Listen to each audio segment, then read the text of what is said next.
Magandang araw sa iyo! Ang aralin na maaari mong matutunan sa presentasyon na narito ay tungkol sa tekstong biswal. Para sa iba pang video tungkol sa tekstong biswal, click mo lamang ang link na nakapin sa comment section.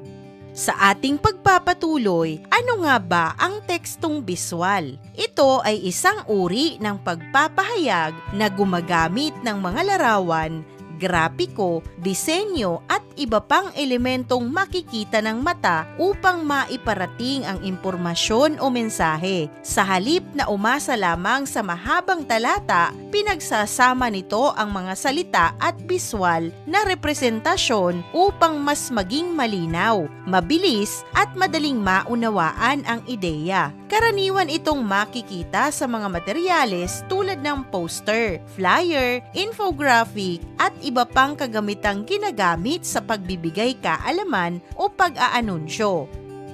Dagdag pa rito, mahalaga ang tekstong biswal sa makabagong panahon dahil mas mabilis tumanggap ng impormasyon ang tao sa pamamagitan ng nakikita kaysa sa binabasa lamang. Nakakatulong ito sa mas epektibong komunikasyon lalo na sa edukasyon, marketing at kampanyang panlipunan. Halimbawa, ang isang infographic tungkol sa kalusugan ay mas madaling maintindihan dahil pinagsasama nito ang maikling teksto at malinaw na larawan o simbolo.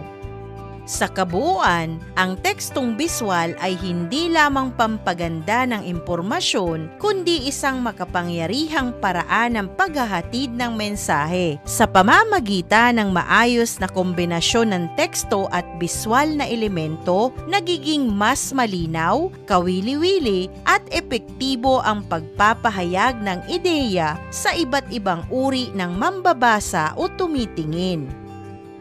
Marahil, mas naunawaan mo na kung ano nga ba ang tekstong biswal. Dumako tayo sa mga elemento ng tekstong biswal.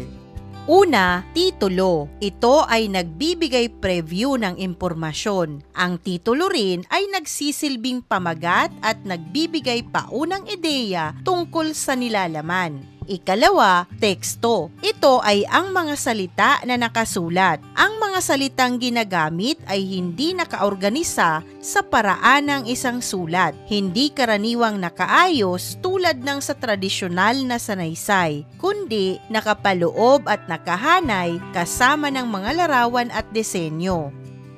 Ikatlo, larawan. Ito ay ang biswal na elemento na nagpapakita at nagsisilbing pangunahing biswal na sumisimbolo sa mensahe o kaisipan. Ito ay maaaring kahit anong uri ng larawan tulad ng mga larawan ng tao, hayop, lugar, bagay o mga grapiko. Ikaapat, disenyo. Ito ay ang elemento ng sining upang magbigay ng estetikong halaga sa teksto. Tumutukoy din ito sa paggamit ng kulay, linya, hugis at iba pang elementong pansining upang gawing kaakit-akit at organisado ang kabuuang anyo ng teksto.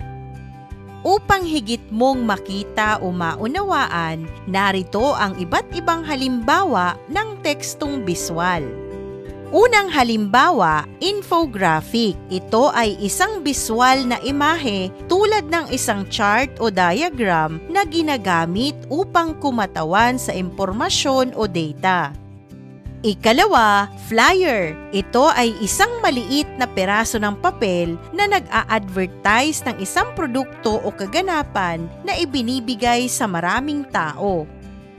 Ikatlo, poster. Ito ay isang karaniwang nakaprint na kadalasang naglalaman ng mga larawan at nakapost sa isang pampublikong lugar para mag-promote ng isang bagay. Ang panghuli, ang pamphlet. Ito ay isang piraso ng papel na pinagsama-sama upang bumuo ng isang manipis na magazine na naglalaman ng impormasyon o opinyon tungkol sa isang bagay.